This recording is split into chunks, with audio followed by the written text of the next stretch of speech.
From the windswept plains to the quiet corners of forgotten military installations, Nebraska hides secrets beneath its soil. Beyond the endless cornfields and silent highways, old experiments were conducted, experiments that never made it into the text. Behind locked doors, in abandoned wings of hospitals, in decommissioned Air Force bases and shuttered university labs, researchers claimed they were advancing science, but locals know better. They remember the strange lights in the sky, the howls at night, the faces in the windows that didn't belong to anyone alive. Today, we're pulling back the curtain on 12 terrifying Nebraska experiments that were meant to be forgotten forever. But the dead don't stay buried, and some stories claw their way back up. The Chimney Experiment, Lincoln, 1954. In the winter of 1954, on the campus of the University of Nebraska-Lincoln, a narrow brick building stood behind the main chemistry hall, known to students simply as the Chimney. Officially, it was listed as a thermodynamics lab. Unofficially, it was where something else began. It started with a whine in the walls, high-pitched metallic. Students passing by said the building vibrated at night. The janitor claimed it smelled like burning meat, even when no one was inside. Dr. Edgar Holst, a physicist turned experimental psychologist, headed the project. His theory that sound and temperature manipulation could affect human memory, even reprogramming. Using volunteer patients from the nearby Nebraska State Hospital, Holst conducted a series of mind calibration sessions involving isolation, auditory tones, and fluctuating temperatures. One test subject reportedly clawed at his own eyes, shouting, "Too many doors, too many doors." Another refused to speak anything but Latin for the rest of his life.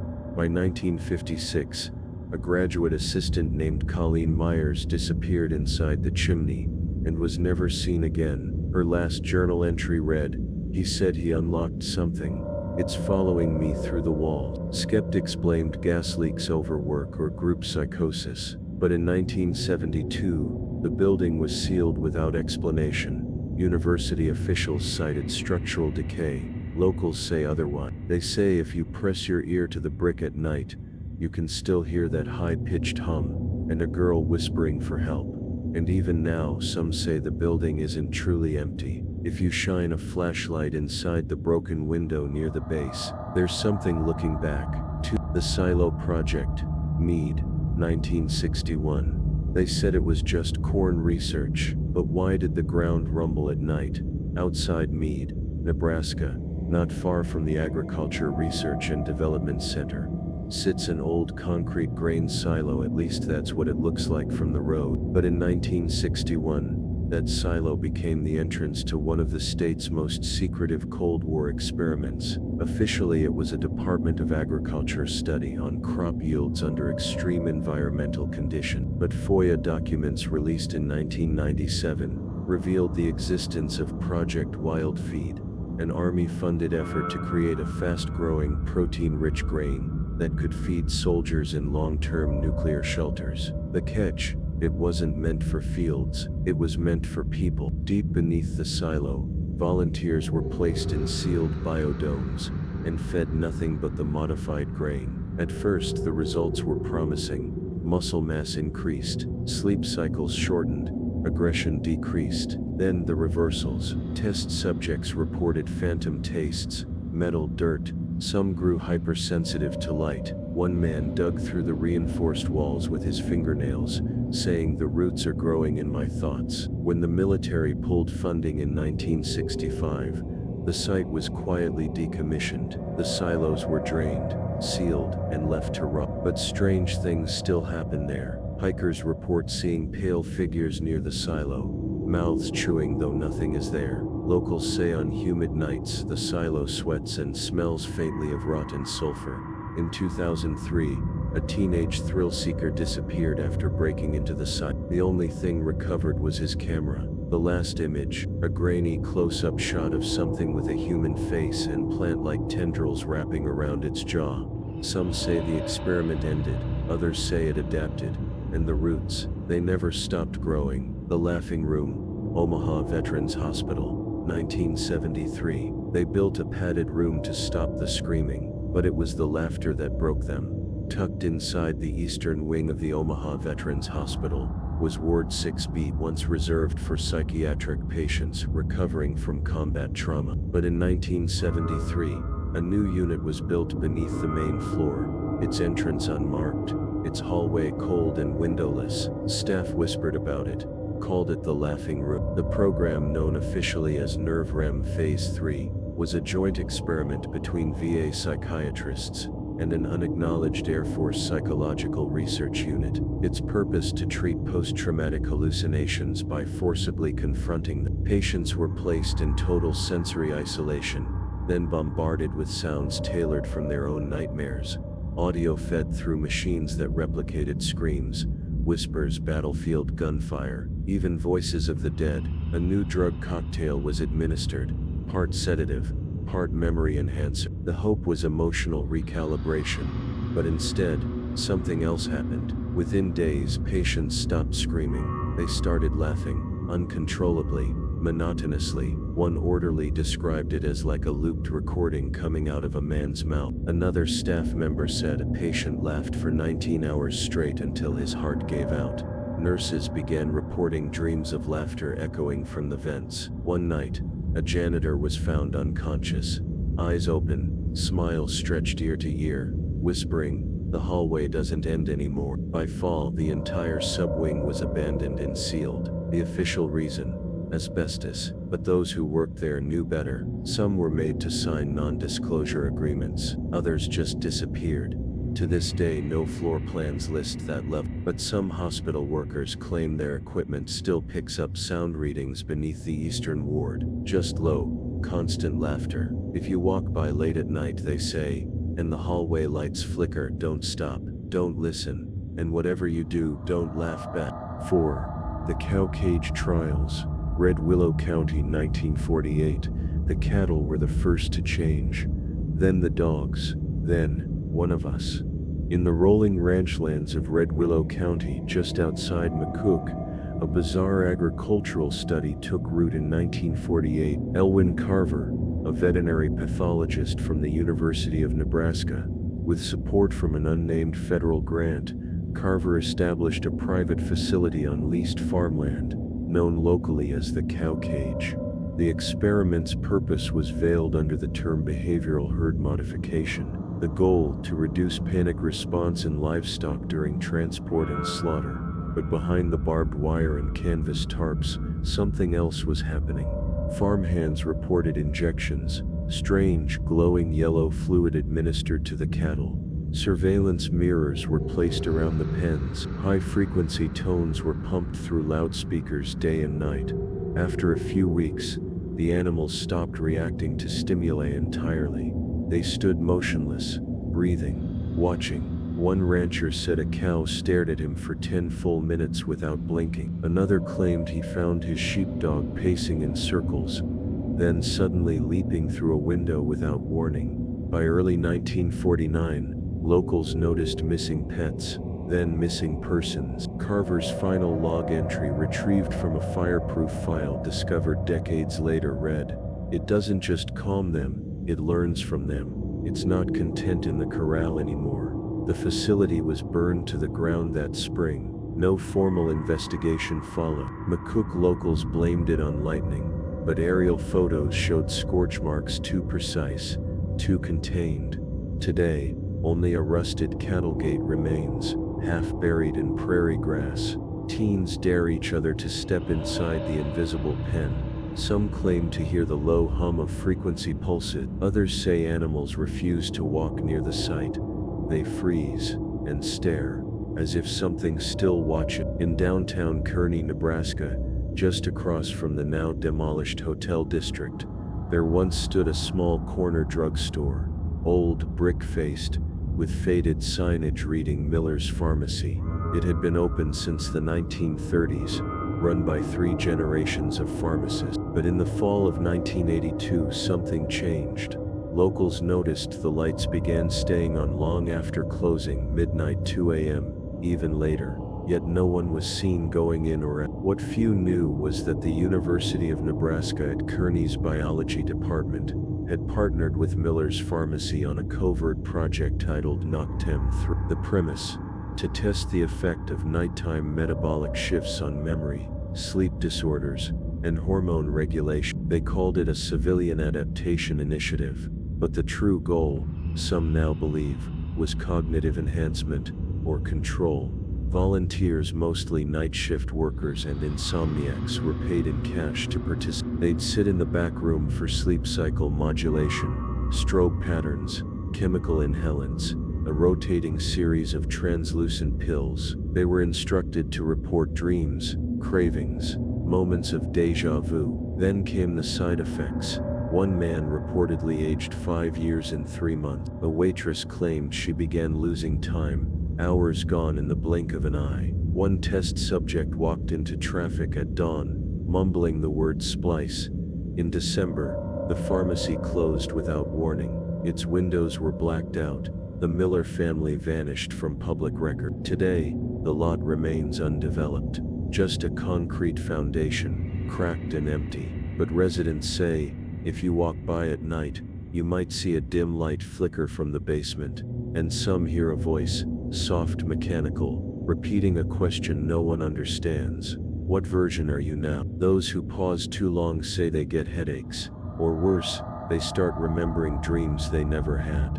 6. The Switchman Experiment, North Platte Rail Yards, 1936. The trains still run, but no one sees the conductor. The Union Pacific Bailey Yard in North Platte, the largest rail yard in the world, was once the pride of 20th century America. But in the summer of 1936, amid the bustle of wartime preparation and Depression-era desperation, a lesser-known experiment unfolded beneath the track. A joint operation between the U.S. Army Corps of Engineers and a private research firm, known only as Argos. The project's name was Switchman Zero. Its purpose to reduce rail accident fatalities by testing psychic reflex training, what we'd now call precognition, on select switch operator. Test subjects were chosen from a pool of drifters, veterans, and young men from orphanages. They were placed in underground chambers below the switching stations, tasked with watching reel-to-reel footage of moving trains and predicting collision. They were deprived of clocks, sunlight, and routine. They lived only in loops, patterns of rails, lights, and near misses. Over time, some began to twitch in unison with the lovers above ground. One subject reportedly whispered the sequence of a derailment seconds before it occurred. Others began speaking in rhythmic phrases, time codes, numbers, train IDs that hadn't existed yet. Then came the disappearance. A switchman named Hal Carver was found in a fetal position beneath track 42, his fingertips blackened, eyes wide open, lips cracked and muttering, "The train doesn't stop anymore. It loops. We loop with it." After a major derailment that same year, the program was terminated. The tunnels were sealed, records burned, Union Pacific denied everything. But to this day, engineers report seeing a man in an outdated switchman's uniform, standing at the far end of the yard, facing away, lantern in hand. He disappears if and sometimes when the rail lights flicker just wrong, dispatch receives signal codes from tracks long since removed. Some say the experiment ended, others say it was successful, and somewhere under the rails, a switch still flips itself. 7. The Ravenwood Protocol, Ravenna, 1995. There's a church there, but it hasn't held a service in decades. Just trial. In the quiet town of Ravenna, Nebraska, nestled among sunflower fields and silent barns, stands a crumbling brick chapel, with a boarded-up belfry and stained glass dimmed by dust. It was once known as St. Mirabel, but in the mid-1990s, it became the center of a clandestine neurological experiment, known only as the Ravenwood Protocol. Led by Dr. Pauline Eddings, formerly of the National Institute of Mental Health, the project sought to map SYN reactions through EEG patterning and mirror stimuli. The chapel was chosen for its acoustic properties and isolation. Participants were told they were attending a spiritual retreat for mental clarity, What they experienced was far from holy. Inside, volunteers were shown looping confessional videos, real footage from psychiatric patients confessing to crimes, some real, some staged. Electrodes were attached to the scalp, and as the footage played, lights behind the altar pulsed in tandem with brainwave spikes. They began to report strange effects. One woman claimed the confessionals bled into her own memories, that she remembered a crime she'd never committed. A boy who attended with his mother began screaming during sleep, begging Father Julian to stop the prayer. There was no one by that name on record. By week 3, 3 participants were missing. Authorities were called, but the chapel had already been abandoned. Every light bulb shattered, communion wine spilled across the pulpit floor, and the audio tapes from the confessional booth were scrubbed with static, except for a single phrase, repeated dozens of times: "He knows what you did, even if you don't." St. Mirabel's was condemned in 2000, but locals refused to go near it. Birds avoid its steeple. Teenagers who sneak in speak of hearing their own voices echoing from the dark, repeating things they've never said. Some say Dr. Eddings continued her work overseas. Others believe she never left. And on certain nights, if the wind is still, you can hear whispered prayers in the cornfields around Ravenna.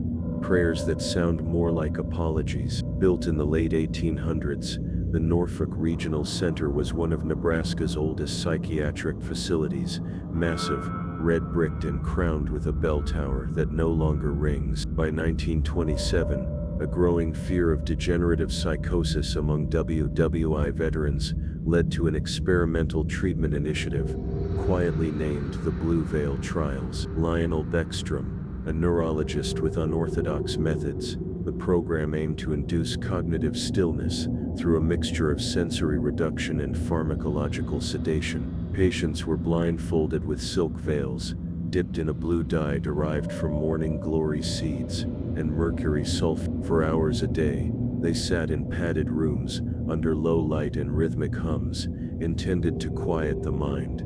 At first, the results seemed miraculous. Hallucinations ceased, aggression dropped, but then, patients stopped speaking, then they stopped blinking, and finally, they stopped dreaming. Nurses reported a strange phenomenon.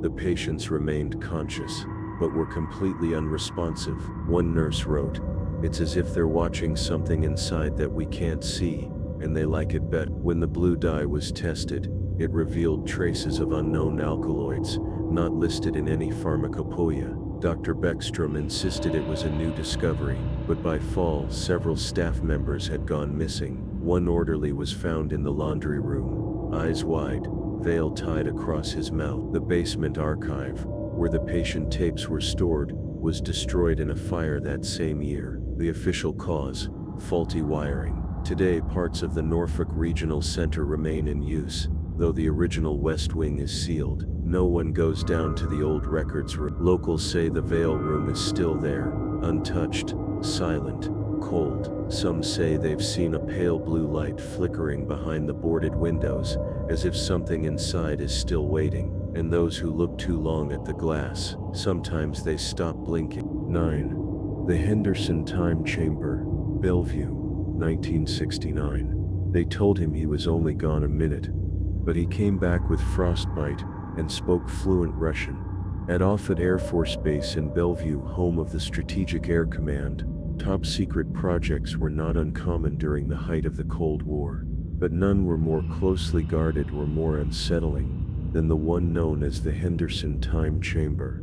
In 1969, Dr. Isaac Henderson, a physicist working under Department of Defense black budget funding, claimed to have developed a temporal dilation field. Housed in a chamber the size of a walk-in freezer beneath Building 408, the machine used rapidly spinning magnetic coils and cryogenic mist to stretch time perception for the human brain. Volunteers were briefed to expect a 60-second experience. They were told it would feel like a long dream, but what returned was anything but expected. The first subject came out screaming, eyes bloodshot, unable to form coherent words. His pulse had flatlined for 12 seconds before returning. Later, he scribbled a message on the wall in charcoal: "Don't follow the mirror twins." The second subject, Sergeant Raymond Elkins, emerged calm, too calm. He sat silently for 3 days, staring at a wall. When he finally spoke, it was in perfect Russian, though he had no prior knowledge of the language. He described a city buried in ice, voices speaking backwards, and an old man who offered him a silver key in exchange for his eyes. Henderson was placed under psychiatric evaluation later that year, after claiming he had seen himself aging in reverse in the observation glass. The project was terminated and sealed beneath 6 inches of lead-lined concrete. In 2004, renovation crews digging near the site reported finding a strange blackened chamber, heavily magnetized. One worker claimed his watch spun backwards for an hour after the visit. Today, no official record of the chamber exists, but strange reports persist from those stationed nearby. Dreams of vast frozen cities, whispering in unknown languages, and the lingering smell of ozone. And every so often a new recruit wakes up speaking to a mirror and calling it brother. The Twin Creek Migration Study, Sand Hills Region, 1958. The deer started walking in circles, then the birds stopped flying south, then the people started hearing voices. In the remote, undulating dunes of Nebraska's Sandhills, just south of Valentine, a biological research station was established in 1958 by the Department of Interior and the University of Nebraska's Wildlife Sciences Division. It was called the Twin Creek Migration Study, intended to track animal movement patterns using early radio collar technology and behavioral conditioning. But the area they chose, dense, pine-sheltered ravines and shallow wetlands, had long been avoided by Lakota elders, who spoke of the ground that watches. That warning was not heeded. Within months, strange patterns emerged. Deer fitted with radio collars began walking the same paths repeatedly, ignoring food, ignoring predators. Birds tagged with tracking bands refused to leave. The air grew still. One biologist noted that animals moved as if listening to something underground. Researchers constructed a subterranean observation post to measure magnetic activity, suspecting geomagnetic disturbances. What they found, if their logs are to be believed, was an untraceable frequency pulsing through the soil every 13 hours. A low hum that made the teeth vibrate. Then the people started to change. One intern vanished for 3 days and returned with no memory, except he kept repeating coordinates. Another carved spirals into the walls of the lab, whispering, "The migration is coming. We are next." When the federal team returned to inspect the site in 1959, they found all the animals gone, and every tree within a quarter-mile bent eastward, as if from wind. Though the air was still, the study was shut down. The lab was buried. Officials said the project was inconclusive. Today, locals avoid the Twin Creek region after dark. Hunters report hearing clicking sounds in the pines, like insect legs on metal. Park rangers have found perfect spirals etched into tree bark, and sometimes they say, a deer will emerge from the brush and just stand there, watching, not blinking. Some say the animals were studied, others say they were changed, and whatever whispered to them under the dirt is still there. 11. The Shuck Farm Transmissions, Gage County, 1988. Every night at 3:14 a.m., the corn whispered in code, just outside Beatrice, Nebraska, on a windswept stretch of farmland once owned by the Shuck family. Strange signals began interrupting radio and television transmissions during the summer of 1988. At first it was static, then tones. Then came the voices. The Shuck Farm had recently agreed to partner with a USDA pilot program exploring the effects of electromagnetic stimulation on crop yield. Massive copper wiring was installed beneath the soil, designed to create pulsed fields to encourage root intelligence. But almost immediately, something went wrong. Farmhands complained of headaches, insomnia, and bizarre dreams involving insects with human eyes. Local AM stations began cutting out at night, replaced with soft rhythmic clicks and what sounded like children reciting prime numbers in reverse. The Shucks kept farming until their son James disappeared. They said he walked into the corn at 3:14 a.m., barefoot, holding a radio. They found the radio a mile from the house. It was still on, playing something else. Recordings from those nights became legendary among ham radio circles. A 1988 tape preserved by a paranormal group includes the phrase, "Soil is signal, signal is seed, growth is language, speak and be sown." The farm was abandoned that fall. When inspectors arrived, they found the corn still standing, long after harvest, dry, hollow, yet untouched by wind. Their boots left no prints in the soil. The property remains unclaimed. Fences collapse, but the corn remains growing back each spring despite no seed, no irrigation. And on certain nights in Gage County, old analog TVs turn on by themselves. They flicker, they hum, and just for a moment, they whisper back. 12. The Broken Teeth of Hemingford, Box Butte County, 1942. Something was chewing on the sky. That's what the boy said before he vanished. During the summer of 1942, in the rural outskirts of Hemingford, Nebraska, a strange airborne phenomenon was reported by dozens of farmers. Lights moving erratically across the night sky, low hums that vibrated windows, and most unsettling of all, shadows shaped like jagged teeth, stretching across the clouds. The Army Air Corps dismissed it as test aircraft from South Dakota, but the locals knew better. Unbeknownst to the public, a weather monitoring station had been constructed in the area, camouflaged as a grain silo. Inside was an experimental sonar refraction dish, designed to test atmospheric sound warping, codenamed Echo 9. The true objective: to detect acoustic signals from high-altitude bombers. But the dish began receiving something else. It started as whispers, then numbers, then sounds of screaming played backward. Technicians believed it was interference. Then one night, the lead researcher, Lowton Harold Briggs, reportedly tore the dish's transmitter from its housing, mumbling, "They're hungry.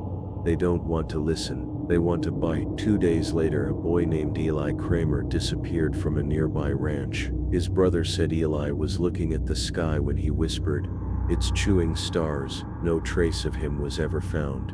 By fall, the H-09 station had been gutted. The Army denied its existence. Residents were told it was an equipment fire, but the field where it once stood remains barren. No crops grow there. Locals call it the bite patch. Animals avoid it. Cameras refuse to focus there. And on certain moonless nights, if you lie in that field, you can hear it. The grinding, the sky, chewing in silence, waiting for something soft to fall from below. And so ends our descent into the 12 terrifying Nebraska experiments meant to be forgotten. But they weren't. They were just buried. Buried in the dirt, the sky, the wall. And as you've seen, nothing stays buried in Nebraska forever. If you ever find yourself alone on a quiet road, with no stars above and corn whispering on both sides, just remember, some experiments end, others evolve, and some are still watching.